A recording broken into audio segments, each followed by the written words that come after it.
મન ફાવે મા બેન સામે ગાળો દીધી। જયેશભાઈ રાદડિયા મારા ઘરે આ 10 થી 12 લોકો આવીને મારા ઘરે તોડફોડ કરી, ગાડીઓ તોડી નાખી।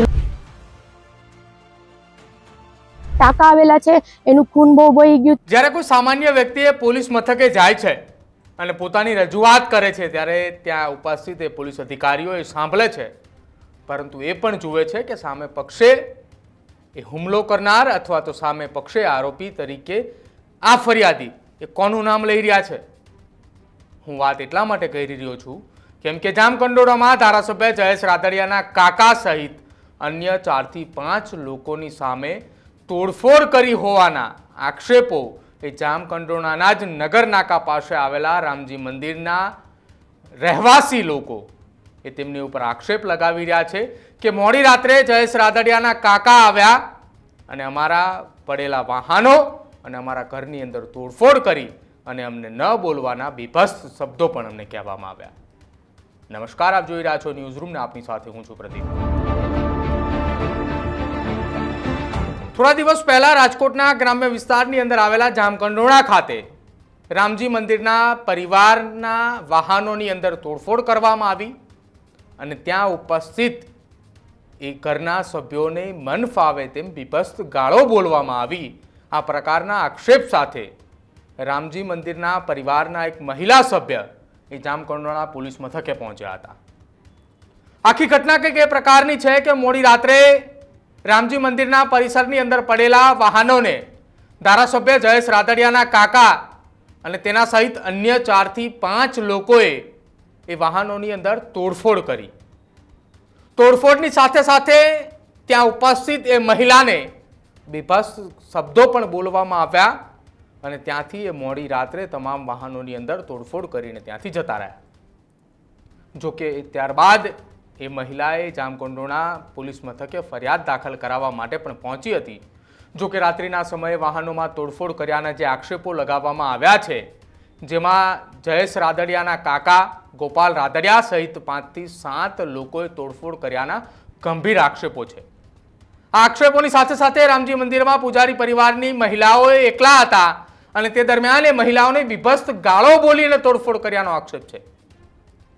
જો કે હવે આ મામલે કયા પ્રકારની કાર્યવાહીની માંગ પરિવારના મહિલાઓ કરી રહી છે એ પણ સાંભળો। પહેલા મારું નામ શીતલ પ્રદ્યુમન અગ્રાવત છે।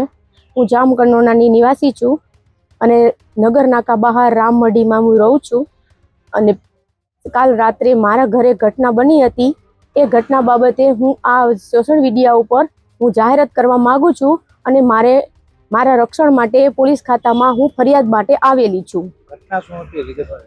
ઘટના એ હતી કે કાલે રાત્રે મારા ઘરે આ 10 થી 12 લોકો આવીને મારા ઘરે તોડફોડ કરી, ગાડીઓ તોડી નાખી, મારી બધી ગાડીઓનું નુકસાની કરી। મારી પ્રોપર્ટીની અંદરની ગાડીઓ પડેલી હતી છતાં બી એને નુકસાની કરી। મારો ડેલો ખોલીને અંદર આવ્યા, મન ફાવે મા બેન સામે ગાળો દીધી। મારા ઘરે કોઈ બી આદમી કે કોઈ જેન્ટ્સ હાજર નહોતું। મારો એક દીકરો હતો, એમને બી પોલીસ વાળાઓને કેવરાવીને એ લોકો પોલીસ ખાતાથી ઉપાડી ગયા હતા। મારા ઘરે અમે ખાલી લેડીઝો જ ઘરે હતી। બનાવમાં શું હતું? કોણ કોણ આ વ્યક્તિઓ હતા? શા કારણે આખો બનાવ બન્યો? શા કારણે બન્યો એ મને ખ્યાલ નથી, શેના કારણે થયો એ બી મને ખ્યાલ નથી, પણ મારા ઘરે આવીને ગાળો બોલી અને એ બાબતે કે આ બાવા ગામમાં ન જોઈએ, પાડોશમાં બી બાવા ન રહેવા જોઈએ। જયેશભાઈ રાદડિયાના કાકા ગોપાલભાઈ રાદડિયા હતા। પીપળડી થી લાલાભાઈ હતા દરબાર, અને હર્ષુભાઈ રાદડિયા હતા। એમની પત્ની બી બારે ઊભી હતી અને તે પછી બીજા લોકો હતા, એમને હું ઓળખતી નથી કેમ કે અમારે ઘરમાંથી બહાર ઓછું નીકળવાનું હોય એ માટે હું કોઈના ફેસની મને ખ્યાલ નથી કે કોઈના નામની મને ખબર નથી। જે વ્યક્તિને હું ઓળખતી હતી એટલા વ્યક્તિનું મેં નામ આપેલું છે, બસ।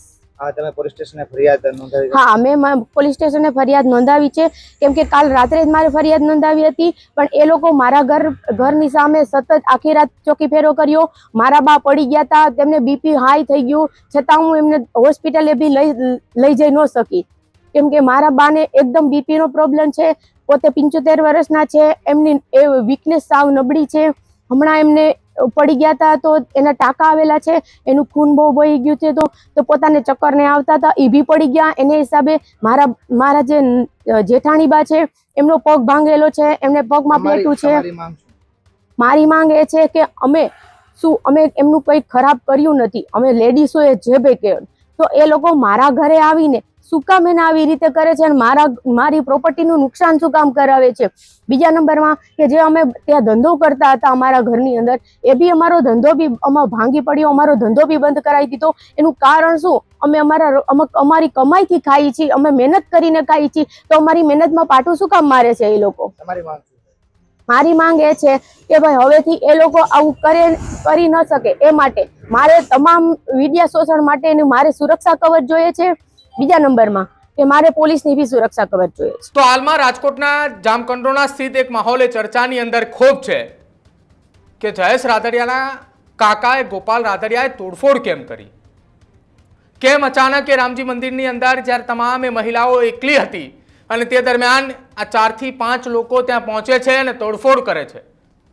જો કે આ મહિલાના એવા આક્ષેપો છે કે કયા કારણોસર તોડફોડ કરી એ તો અમને ખબર નથી, પરંતુ જ્યારે ફરિયાદ નોંધાવવા માટે અમે પહોંચવાના હતા એ પહેલાં જ ફરિયાદી પક્ષમાંથી અમારા જ પરિવારમાંથી અમારા પુત્રને પોલીસ ઉઠાવીને લઈ ગઈ.